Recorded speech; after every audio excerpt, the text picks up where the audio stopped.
So, our next topic is causes of biodiversity loss. Biodiversity क्या है? The variety and variability of different life forms present on our earth is called biodiversity. जो different species, जो different life forms present है हमारे earth में, उसी को बोलते हैं biodiversity. लेकिन ये biodiversity का loss भी बहुत देखने को मिल रहा है आजकल. तो cause क्या है ये biodiversity loss का? वही हम देखने वाले हैं.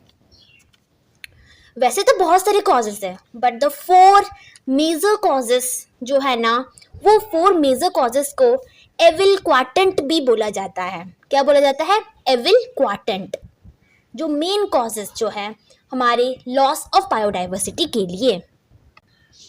Here are the causes. First cause है habitat loss and fragmentation. Habitat loss मतलब कि घरों का खो जाना. तो एनिमल का घर कब खोएगा? जब हम डिफॉरेस्टेशन करेंगे, इंडस्ट्रियलाइजेशन करेंगे, अर्बनाइजेशन करेंगे, उसी से उनका हैबिटेट लॉस होगा ना. या तो बड़े बड़े हैबिटेट्स को फ्रेगमेंट्स में तोड़ देंगे अगर हम लोग ह्यूमन एक्टिविटीज करने के लिए, जैसे कि इंडस्ट्रियलाइजेशन, अर्बनाइजेशन, डिफॉरेस्टेशन, वही सब. ये हो गया first cause. Next cause is over exploitation. Human population बढ़ेगा तो डिमांड भी तो बढ़ेगा ना, तो इससे ओवर एक्सप्लॉयटेशन शुरू हो जाता है. एग्जाम्पल्स देखेंगे हम लोग आगे. Third one is alien species इन्वेशंस.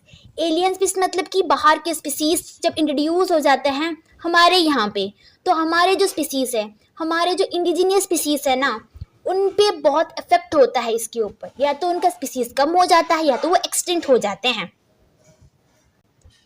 The last cause is को एक्सटेंशन.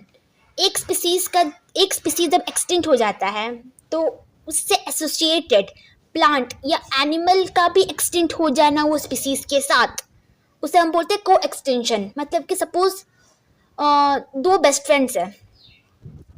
फ्रेंड्स है, एक अगर एक्सटिंक्ट हो गया, दूसरा बोलेगा मैं उसका बहुत अच्छा दोस्त था, मैं भी एक्सटिंक्ट हो जाता हूँ.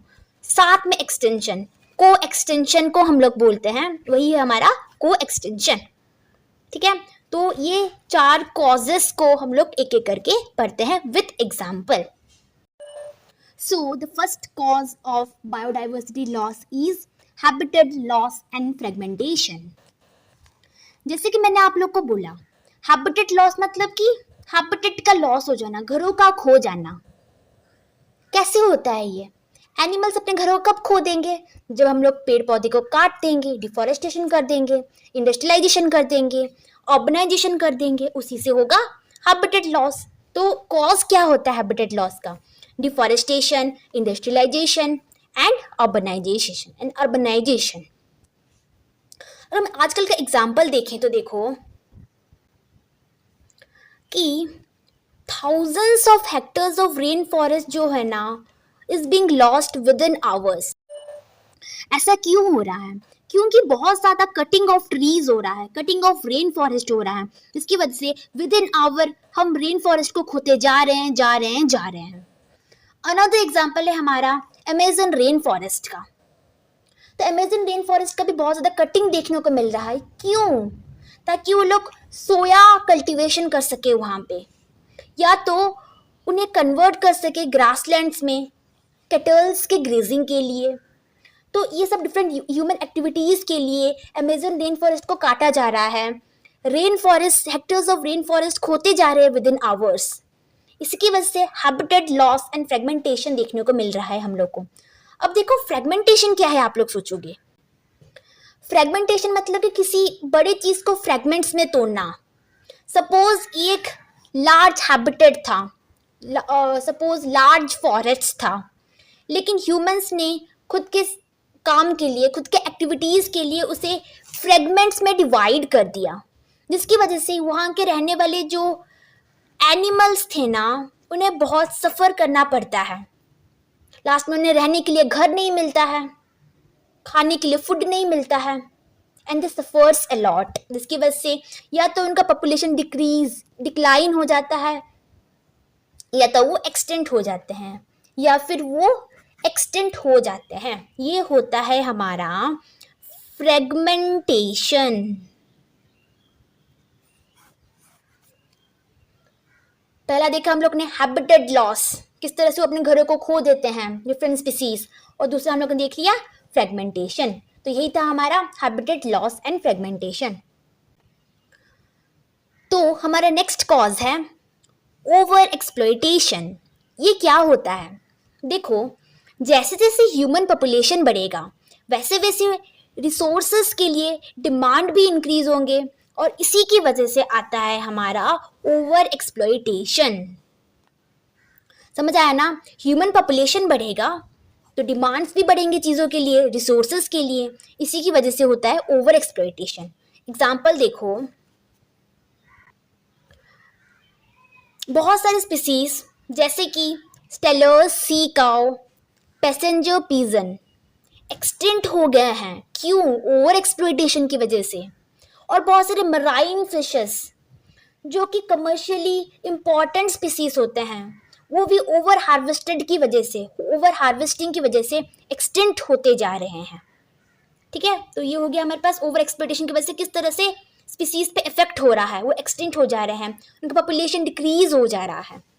ठीक है, तो ये था हमारा over exploitation, over exploitation. Human population बढ़ेगा, डिमांड्स बढ़ेंगे, as a result of which over exploitation हम लोग को देखने को मिलेगा। The next cause is alien species invasions. Alien species मतलब कि बाहर के स्पीसीज, फॉरेन स्पीसीज, जब उनका इंट्रोडक्शन होता है हमारे यहाँ पे, तो हमारे स्पीसीज जो होते हैं, इंडिजिनियस स्पीसीज जो होते हैं, उन पे बहुत इफेक्ट गिरता है। जैसे कि देखो, या तो एलियन स्पीसीज का इंट्रोडक्शन हुआ होगा हमारे यहाँ पे जानबूझ के या तो गलती से। उसकी वजह से क्या होता है, हमारे यहाँ के स्पीसीज जो होता है ना, इंडिजिनस स्पीसीज जो होता है ना, या तो उनका पॉपुलेशन डिक्लाइन हो जाता है या तो वो एक्सटिंक्ट हो जाता है। तो बहुत ज़्यादा इफेक्ट गिरता है इंडिजिनस स्पीसीज पर एलियन स्पीसीज का। ठीक है, फॉर एग्जाम्पल देखो किस तरह से एलियन स्पीसीज इफेक्ट करते हैं। Let's see the example. तो फर्स्ट एग्जाम्पल है नाइल पर्च।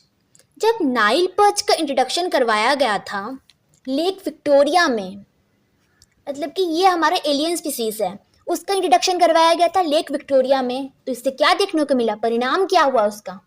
ये हुआ कि more than 200 species of cichlid fish जो है ना हमारे यहाँ के, वो एक्सटिंक्ट हो जाते हैं ये एलियन स्पीसीज के इंट्रोडक्शन की वजह से इन लेक विक्टोरिया।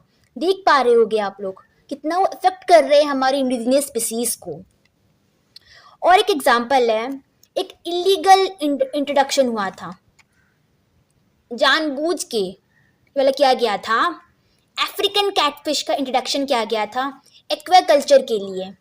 उसकी वजह से क्या हुआ, हमारे यहाँ के जो इंडिजिनियस कैटफिश जो थे ना, उनमें बहुत, उनके पॉपुलेशन में बहुत डिक्लाइन देखने को मिला था हम लोग को। ठीक है, सो इस तरह से जो है ना हमारे एलियन स्पीसीज इन्वेजन होता है। एलियन स्पीसीज इस तरह से इफेक्ट कर रहे होते हैं हमारे यहाँ की इंडिजिनियस स्पीसीज को। तो देखो, द लास्ट कॉज क्या है हमारा, को एक्सटेंशन, साथ में एक्सटिंक्ट हो जाना। देखो, when a species becomes extinct, जब एक स्पीसीज एक्सटिंक्ट हो जाता है तो the plant and animal species, तो जो प्लांट और एनिमल स्पीसीज एसोसिएटेड होता है उसके साथ, वो भी एक्सटिंक्ट हो जाना वो स्पीसीज के साथ ही, उसी को हम लोग बोलते हैं को एक्सटेंशन। मतलब कि जब एक स्पीसीज एक्सटिंक्ट होता है उसके साथ एसोसिएटेड प्लांट या एनिमल स्पीसीज का भी एक्सटिंक्ट हो जाना, उसी को हम लोग बोलते हैं को एक्सटेंशन। मतलब कि वो लोग साथ में एक्सटिंक्ट हो जाते हैं। फॉर एग्जाम्पल, एक्सटिंक्ट हो जाना पैरासाइट्स का, जब उसका होस्ट एक्सटिंक्ट हो जाता है, ये मरा मीन्स मैं भी मरूंगा, और ये हमारा को extension. So here we completed the 4 causes of biodiversity loss: habitat loss and fragmentation, overexploitation, alien species invasions, and co-extinction with example. Now let's move to the second last topic. तो देखो, जैसे कि अभी तक हम जान चुके हैं कि बायोडाइवर्सिटी कितना इम्पोर्टेंट है हमारे लिए। बायोडाइवर्सिटी का लॉस जो हो रहा है ना, उसको कंजर्व करना इम्पॉर्टेंट है, वरना हम लोग फ्यूचर में प्रॉब्लम फेस करेंगे। तो रीजन क्या है, मेन रीजंस क्या है जो कि चाहिए कंजर्व करने के लिए biodiversity? Why should be conserve biodiversity? वो रीजंस, 3 रीजंस है मेनली। तो देखो, so here are the 3 reasons for conserving the biodiversity. पहला रीजन है narrowly utilitarian arguments, second one is broadly utilitarian arguments, and the third one is ethical arguments. तो ये तीनों को हम लोग एक एक करके विथ एग्जाम्पल देख लेते हैं। तो देखिए, हमारा first reason for conserving the biodiversity is narrowly utilitarian argument. ये क्या इंक्लूड करता है? देखो, ये इंक्लूड करता है काउंटलेस, अनगिनत डायरेक्ट इकोनॉमिक बेनिफिट्स, जो बेनिफिट्स हमें मिल रहा होता है बहुत सारे फ्रॉम नेचर से। तो नेचर से हमें क्या ही नहीं मिलता, बहुत सारी चीज़ें मिलता है, जैसे कि फूड मिलता है हमें नेचर से, फायरवुड मिलता है, फाइबर्स मिलते हैं, कंस्ट्रक्शन मटेरियल्स मिलते हैं, इंडस्ट्रियल प्रोडक्ट्स मिलते हैं और मेडिसिन्स मिलते हैं। तो नेचर से जो डायरेक्ट इकोनॉमिक बेनिफिट्स हम लोग को मिल रहा होता है अनगिनत, वो आते हैं हमारे नैरोली यूटिलिटेरियन में। नेचर से जो डायरेक्ट बेनिफिट्स मिलते हैं हम लोग को, जैसे कि ये सब food, firewood, fibres, construction materials, medicines, industrial products etcetera. और एग्जांपल्स देखो कि ड्रग्स का केस अगर देखेंगे तो मोर देन 25% ड्रग्स जो है ना डिराइव किया जाता है प्लांट से, नेचर से। और 25,000 स्पीसीज ऑफ प्लांट्स के पास ना मेडिसिनल वैल्यूज प्रेजेंट है। हमें फिर से बेनिफिट हो रहा है ह्यूमंस को, ऑर्गेनिजम्स को, ठीक है। तो डायरेक्ट इकोनॉमिक बेनिफिट्स जो हमें मिल रहा होता है नेचर से, वही आता है हमारा नैरोली यूटिलिटेरियन आर्ग्यूमेंट्स में। यही सब बेनिफिट्स की वजह से ही जो कि हमें नेचर से मिल रहा होता है, ये सब हमें कब मिल पाएगा? जब हम लोग बायोडाइवर्सिटी को कंजर्व करेंगे, ठीक है। Now next move to the next reason.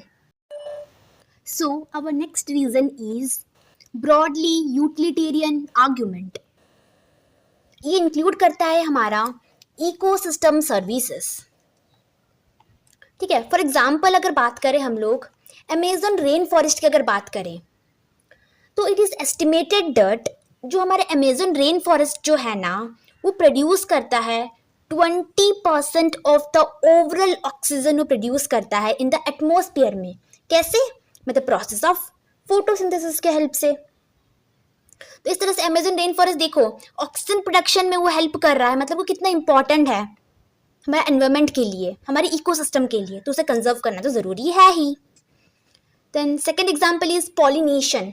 जो हमारा पॉलिनेशन सर्विस जो होता है ना, वो किया जाता है बीज के द्वारा, बबल बीज के द्वारा, बर्ड्स के द्वारा, बैट्स के द्वारा। तो पॉलिनेशन भी तो इम्पॉर्टेंट प्रोसेस होता है ना। सो इसी के लिए हमें हमारे बायोडाइवर्सिटी को कंजर्व करना इम्पॉर्टेंट होता है। तो ये सब एग्जाम्पल आ गया, मतलब कि इकोसिस्टम सर्विसेज आ गए अंडर ब्रॉडली यूटिलिटेरियन आर्ग्यूमेंट। और एक एग्जाम्पल आप लोग बोल सकते हो एस्थेटिक प्लेजर। जो हम लोग को प्लेजर मिलता है जब हम वॉक करते हैं थ्रू थिक वुड्स के थ्रू, ब्लूमिंग फ्लावर्स को वॉच करते हुए, तो ये भी एक प्लेजर है, पीस है, जो कि हम लोग डिराइव करते हैं नेचर से। तो ये भी आ जाता है हमारे अंडर ब्रॉडली यूटिलिटेरियन आर्ग्यूमेंट के नीचे, ठीक है। Now next move to the last reason. So the last one is ethical arguments. तो ये हमें कुछ चीज़ें सिखाता है ये arguments. The first one is कि हर एक species, every species has an intrinsic value. हर एक स्पीसीज का कोई ना कोई खास वैल्यू ज़रूर होता है, इंट्रिंसिक वैल्यू ज़रूर होता है। We have a moral duty to take care for their wellbeing. और हमारा ये ड्यूटी होता है कि हम उनके वेलबींग का ध्यान रखें, उनके वेलबींग को टेक केयर करें, ठीक है। तो ये था हमारा लास्ट रीज़न। तो इस तरह से हम लोग ने देख लिया 3 reasons for conserving the biodiversity: narrowly utilitarian arguments, broadly utilitarian arguments and ethical arguments. Now let's move to the last topic of this chapter.